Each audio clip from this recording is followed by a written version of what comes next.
నమస్కారం. తూర్పుగోదావరి జిల్లా వార్తలు.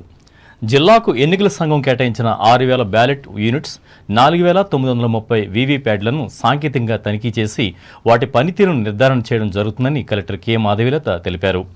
గురువారం రాజమహేంద్రవరం ఎఫ్సీఐ గోడౌన్లో వీటిని భద్రపరిచిన గదిని కలెక్టర్ తనిఖీ చేసి మాట్లాడారు. 3 సభ్యులతో కూడిన ఇంజనీరింగ్ అధికారులు యూనిట్స్ పరిశీలిస్తున్నారని చెప్పారు. అనంతరం భారత ఎన్నికల సంఘానికి నివేదిక అందజేస్తామని పేర్కొన్నారు.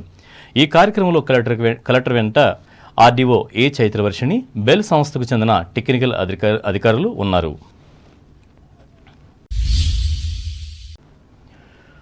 నిడదవోలు పట్టణ పరిధిలో 23వ వార్డులో ఎమ్మెల్యే జి శ్రీనివాసనాయుడు గురువారం గడప గడపకు పర్యటించి ప్రజా సమస్యలను తెలుసుకున్నారు. అలాగే ప్రభుత్వం ప్రవేశపెట్టిన సంక్షేమ పథకాలపై అభిప్రాయాలను సేకరించారు.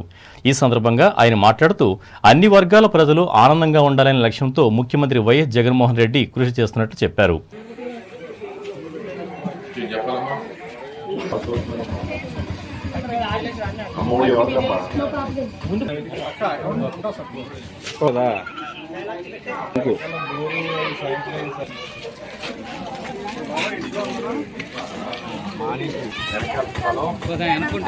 ఈ కార్యక్రమంలో municipal chairman Bhupathi Adinarayana, vice చైర్మన్లు గంగుల వెంకటలక్ష్మి, ఎలగడ బాలరాజు, వార్డు కౌన్సిలర్లు, వైఎస్ఆర్ కాంగ్రెస్ పార్టీ నాయకులు, కార్యకర్తలు పాల్గొన్నారు.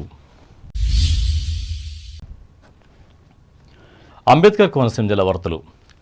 కొత్తపేట మండలం వాడపాలెం గ్రామంలో వేంచేసి ఉన్న గ్రామదేవత మారెమ్మ అమ్మవారి ఆలయ పునర్నిర్మాణ కార్యక్రమం గురువారం నిర్వహించారు. ఈ కార్యక్రమానికి ముఖ్య అతిథిగా కొత్తపేట ఎమ్మెల్యే ప్రభుత్వ విప్ చేల జగ్గిరెడ్డి పాల్గొని నూతన ఆలయానికి శంకుస్థాపన చేశారు. ఈ కార్యక్రమంలో ప్రజాప్రతినిధులు, గ్రామ ప్రజలు, భక్తులు పాల్గొన్నారు. ముస్లింలు నిర్వహించే అర్బయిన్ అనే ప్రార్థనలో భాగంగా షియా ముస్లింలు ఇమాం హుసేన్ కుటుంబ సభ్యులకు నివాళులర్పించారు. ఇందులో భాగంగా పీగన్నవరం నియోజకవర్గ పరిధిలోని మామిడికుదురు మండలం నగరం గ్రామంలో గుండెలు బాదుకుంటూ భక్తి శ్రద్ధలతో మాతం నిర్వహించారు. అనంతరం బీబీ జైనబ్ పేర్లను ఊరేగించారు. అధిక సంఖ్యలో ముస్లింలు పాల్గొని మహమ్మద్ ప్రవక్త మానవుడు ఇమాం హుస్సేన్కు ఘన నివాళులర్పించారు.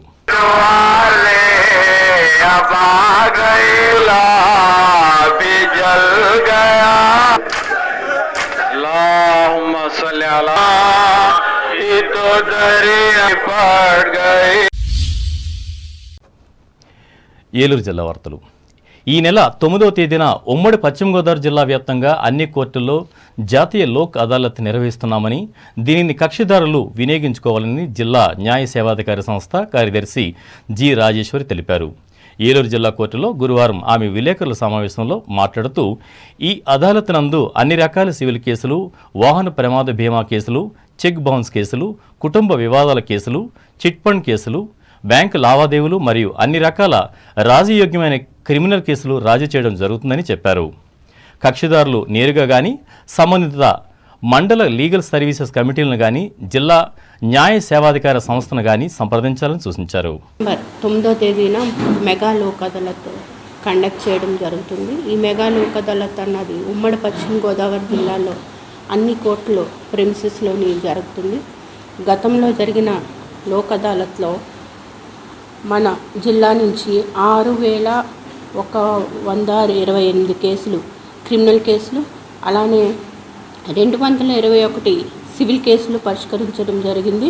ఈ సివిల్ కేసుల్లో రాష్ట్ర వ్యాప్తంగా మనము 5వ స్థానంలో నిలిచాము సివిల్ కేసుల డిస్పోజల్లో.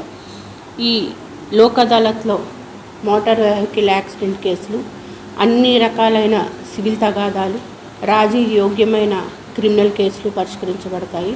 ముఖ్యంగా ఎన్ఏఎక్టీ కేసులు కూడా పరిష్కరించబడతాయి. కక్షదారులందరూ కోర్టుని అప్రోచ్ అయ్యి ఈ రేపటి నుంచి ప్రీ లోక్ అదాలత్ సిట్టింగ్స్ కూడా ప్రతి కోర్టు ప్రెమిసెస్లోని జరుగుతాయి. కాబట్టి మీ కేసు ఒకవేళ పెండింగ్ ఉన్నట్టయితే కోర్టుకి వెళ్ళి ఆ ప్రీ లోక్ అదాలత్ సిట్టింగ్స్లో పార్టిసిపేట్ చేసి కేసుకి రాజీకి మార్గాలు కానీ లేకపోతే షరతులు కానీ ముందుగానే నిర్ణయించుకోవచ్చు. ప్రతి ప్రిసైడింగ్ ఆఫీసర్ కూడా pre Lok Adalat sittings conduct చేస్తారు. సో మీరంతా ప్రజలంతా ఈ అవకాశాన్ని ఉపయోగించుకోవాలని నేను కోరుతున్నాను. ఈ లోక్ అదాలత్లో సెటిల్ చేసుకోవడం గల ఉపయోగాలు ఏమంటే సమయము, డబ్బు 2 ఆదా అవుతాయి. మీకు సత్వర న్యాయం కూడా లభిస్తుంది. సివిల్ కేసుల్లో ముఖ్యంగా ఏడాది తరబడి దశాబ్దాల తరబడి కూడా కేసులు పెండింగ్ ఉండే ఎగ్జాంపుల్స్ మన దగ్గర ఎన్నో ఉన్నాయి. సో ఈ సివిల్ కేసెస్ ముఖ్యంగా పరిష్కరించుకుంటే సత్వరము న్యాయం జరుగుతుంది, మీకు వెంటనే ఆస్తి కూడా అనుభవించడానికి అవకాశం ఉంటుంది. కాబట్టి ఈ అవకాశాన్ని అందరూ కక్షదారులందరూ ఉపయోగించుకోవాలని కోరుతూ వార్తలు ముగించే ముందు ముఖ్యాంశాలు మరోసారి. తెలుగుదేశం పార్టీ అధికారంలోకి వస్తే హామీలన్నింటినీ అమలు చేస్తాం. నరసాపురం యువగళం యాత్రలో భరోసా ఇచ్చిన నారా లోకేష్ ఎప్పటిలాగే పాదయాత్రకు విశేష స్పందన. లోకేష్ పర్యటనను అడ్డుకోవటం అన్యాయం, తణుకులో ఆరోపించిన మాజీ ఎమ్మెల్యే ఆర్మిల్లి. అయినా ఆగేది లేదని వ్యాఖ్య. తణుకు స్వాతంత్ర సమరయోధుల విగ్రహాలను సందర్శించి నివాళులర్పించిన రోటరీ క్లబ్ సభ్యులు, నాయకులు. యువకులు ఎవరో కాళ్లపై వాళ్లు నిలబడి అభివృద్ధిని సాధించాలి. తాడేపల్లిగూడెంలో ఉద్బోధించిన రాష్ట్ర ఉప ముఖ్యమంత్రి సత్యనారాయణ. ఎన్నికల సంఘం కేటాయించిన బ్యాలెట్ పత్రాలను, పరికరాలను పరిశీలించి నిర్ధారణ చేయనున్న అధికారులు. రాజమహేంద్రవరంలో ప్రకటించిన తూర్పుగోదావరి జిల్లా కలెక్టర్ మాధవీలత. అన్ని వర్గాల అభివృద్ధే లక్ష్యంగా పనిచేస్తున్న ముఖ్యమంత్రి జగన్. గడప గడపకు పర్యటనలో పేర్కొన్న నిడదవోలు ఎమ్మెల్యే శ్రీనివాసనాయుడు. వాడపాలెం గ్రామదేవత ఆలయ పునర్నిర్మాణానికి శంకుస్థాపన చేసిన కొత్తపేట ఎమ్మెల్యే జగ్గిరెడ్డి తక్షణమే పూర్తి చేయాలని ఆదేశం. 9వ తేదీన అన్ని కోర్టుల్లో జాతీయ లోక్ అదాలత్ సేవలు స్పష్టం చేసిన జిల్లా న్యాయ సేవాధికారి సంస్థ కార్యదర్శి రాజేశ్వరి. సద్వినియోగం చేసుకోవాలని కక్షిదారులకు హితవు. ఈ వార్తలు ఇంతటితో సమాప్తం. నమస్కారం.